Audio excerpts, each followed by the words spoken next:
Good evening once again. It's good to bring everyone back together again for this little moment of reflection at the end of the day. And once again, as I did the other day, I'd like to highlight the prayer of another believer who, just like us, is able, and I think sometimes people are especially gifted with being able to describe their inner life, their inner experience in a way that other people can really understand, where it doesn't always just sound like it's Greek to you. The person I'd like to highlight tonight is the American Trappist monk, Thomas Merton. Thomas Merton is one of the spiritual masters of all people, but in a particular way of the United States. When Pope Francis came to the United States several years ago and spoke to the United States Congress, in his talk, he highlighted several people: Dorothy Day, Martin Luther King, Abraham Lincoln, and Thomas Merton. Those are the four people that he held up, four Americans that he held up as people whom he believed had something to teach all of us about. For those who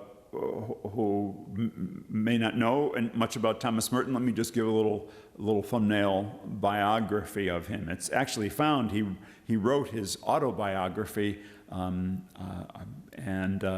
published it in 1948, and it's called The Seven-Story Mountain, The Seven-Story Mountain by Thomas Merton.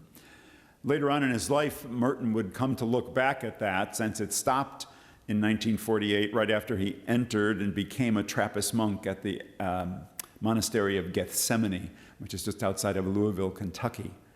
And because after he entered the monastery, he discovered his life of faith and prayer really grew and matured and was enriched. And I think that's all of our experience.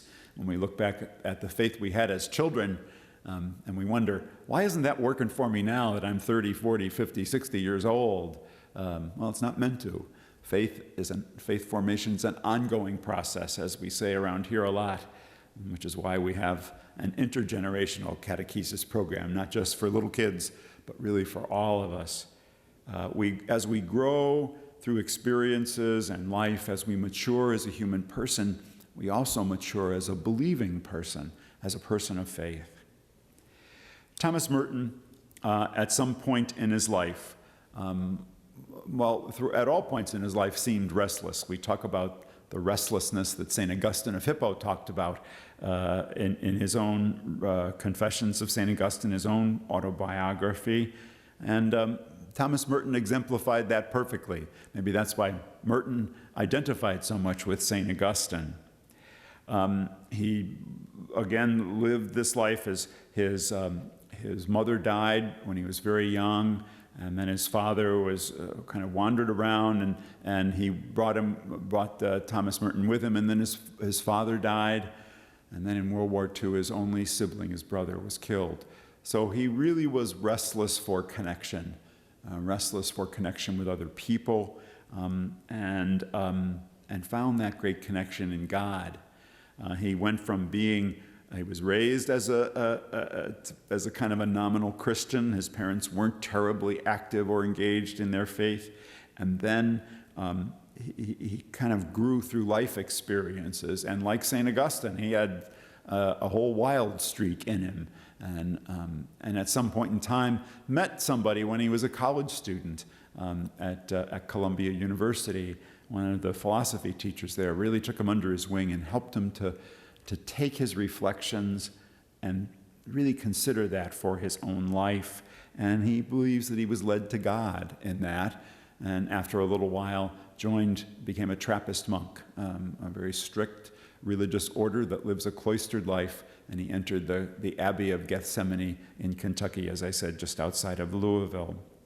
During his time in the monastery there, and he was there for many years, he wrote a prayer that I find to be, if there's a favorite prayer I have, this is it. Thomas Merton's Prayer of Abandonment, it's called. Listen to the prayer. Listen to what it says about faith. Listen to what it says about prayer. He writes, "My Lord God, I have no idea where I am going. I do not see the road ahead of me. I cannot know for certain where it will end. Nor do I really know myself. And the fact that I think I am following your will does not mean that I'm actually doing so. But I believe that the desire to please you does in fact please you, and I hope that I have that desire in all that I am doing. I hope that I will never do anything apart from that desire, and I know that if I do this, you will lead me by the right road, though I may know nothing about it. Therefore, I will trust you always, though I may seem to be lost and in the shadow of death. I will not fear, for you are ever with me, and you will never leave me to face my perils alone." Isn't that a great prayer? It's authentic, it's real. He's praying from his own lived experience, his experience of not knowing where his life is going, being baffled, fascinated, awestruck by the different twists and turns of his life, and somehow believing that God's a part of that. So in some senses, if he says, I don't even know myself, and just because I think I'm following your will doesn't mean that I'm actually doing so. But he says, I think the desire to please you does in fact please you. That's a great lesson of faith we need to learn, I think. That the desire to follow God's way is a positive thing. It pleases God. It connects us with God, even though we may not think it's working. We just have to try to desire always to do what God desires. And he says that if I do that, I know you'll lead me. Notice the bottom line at the last sentence. Therefore, I will trust you always. Faith is trust in God. I will trust you even though I may seem to be lost and in the shadow of death. Even though it doesn't feel like I'm going in the right direction, I'm going to trust you. I won't fear because you are always with me and will never leave me to face my perils alone. What a great prayer of trust in God. Do you think you could pray that? Sometimes I think taking the prayers of other people like Thomas Merton or St. Augustine, they can fit us. They can say in words what our hearts are feeling. They can help us to draw closer to God and be more aware of God. Thomas Merton Thomas Merton's prayer does that for me, and I offer it to you tonight as a possibility as well. Thomas Merton lived in the monastery, kept many, many journals that are still being published, he's being read by so many people because he had that unique, he was a literature or a writing major at Columbia. And so he had the ability, a natural ability to write, and on top of that, the ability to write about his inner life so that other people could understand about it. And that's what I think this prayer says. He lived in the monastery for many years. Then in 1968, he was actually in Bangkok, Thailand, and he was going there to speak at a conference of people, of spiritual masters from the East and the West. And he had a terrible accident of a electric fan fell into his bathtub, and he was electrocuted.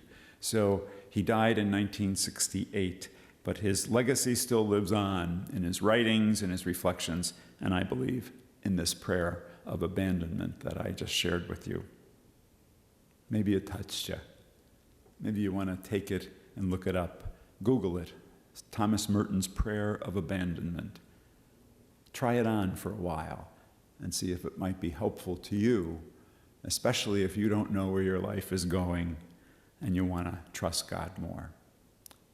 God bless you and have a good night.